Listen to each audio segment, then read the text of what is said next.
So ముందుగా I think Ajay గారు మీతోనే స్టార్ట్ చేద్దాం.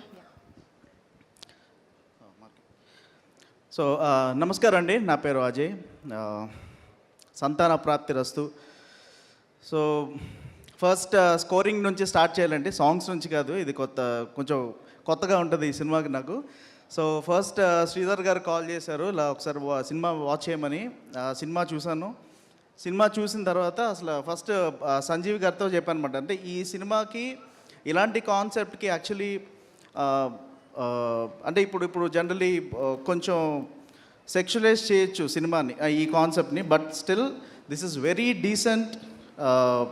అంటే సంజీవ్ గారు ఎలా ఉంటారో అలా ఉంటుంది సినిమా. నాకైతే అదే feeling. So I just love that take మాట. అంటే స్కోప్ లేని దగ్గర క్రియేట్ చేసే సిచ్యువేషన్లోని ఎంతో నీట్గా చూపించారు సినిమాని ఫస్ట్లీ. అండ్ ఫన్ చాలా జనరేట్ చేశారు. అండ్ ఫస్ట్ ఆయనకి చెప్పిందంటే దీనికి ప్రీజినెస్ లేదు సార్, ఇది కాన్సెప్ట్లోని లాస్ట్లో ఇలా ఉండాలి, అలా ఉండాలి, ఇలా చేయాలి అని చెప్పేటట్టు కాకుండా ఒక ప్రాబ్లం ఫేస్ చేస్తున్న ఒక కథ ఎలా ఎండ్ అయింది అనేది సినిమా.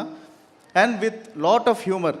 సో సినిమా చూసిన 2 డేస్కి నేను క్లైమాక్స్ స్కోర్ అయిపోయిందండి. అంటే క్లైమాక్స్కి ఏదైతే బీజిఎమ్స్ ఉన్నారో సంజీవ్ గారికి శ్రీధర్ గారికి పంపించాను, వీణ అంతా లైవ్ తీసేసుకొని. సో స్కోర్ ఆల్రెడీ కంప్లీట్ అయిపోయింది సెకండ్ హాఫ్ది. సో ఫస్ట్ హాఫ్ నేను స్టార్ట్ చేసుకొని కంప్లీట్ చేసుకున్నాం. So I have to thank my keyboard player AB for that.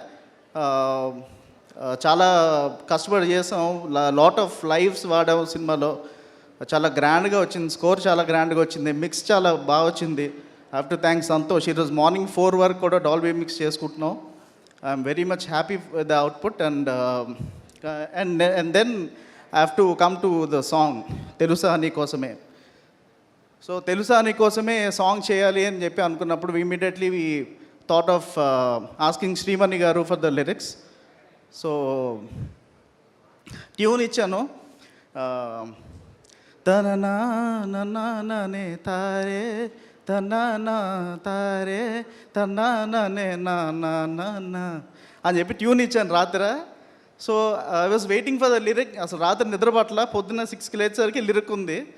So ఎప్పుడైతే తెలుసా నీకోసమే నన్నే దాచాలే నీకోసం నన్ను దాచానని లైన్ పడేసరికి నాకు సాంగ్ అయిపోయింది ఆ ఒక్క లైన్తో. సో శ్రీమణి గారు thanks a lot for the lyrics, beautiful lyrics. And అతనికి ఆల్మోస్ట్ 104 ఫీవర్తో రాసిన సాంగ్ అది. నేను విట్నెస్ ఆ సాంగ్కి. So thank you so much. Then Armaan Malik, obviously we all know, extraordinary singer. And Armaan Malik కూడా ఎక్సైట్ అయిన సింగర్ ఎవరంటే ఇందులోని అనంత్ సిద్ధార్థ్ అని చెప్పి ఒక చిన్న అబ్బాయి పాడాడు, బీజిఎంలోని ఒక చిన్న బిట్ పాడాడు. So thanks to Anant Siddharth.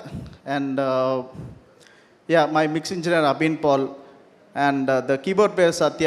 Almost మేము ఎగ్జాజరేషన్స్ కాదు కానీ ఒక 5 డేస్లో చేసిన సాంగ్ అండి అది. Exactly 5 days. సో 5 డేస్లో మేము లైవ్స్ కానీ mixing, mastering, everything we have done it.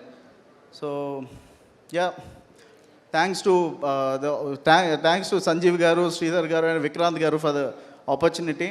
ఎందుకంటే మంచి మ్యూజిక్ చేసే స్కోప్ చాలా తక్కువ వస్తుంది. అలాంటి అంటే మంచి ఎమోషన్స్ చూపించే స్కోప్ ఉంది సినిమాలోని. So I think I have given my 100%. And 14th cinema release అవుతుందండి.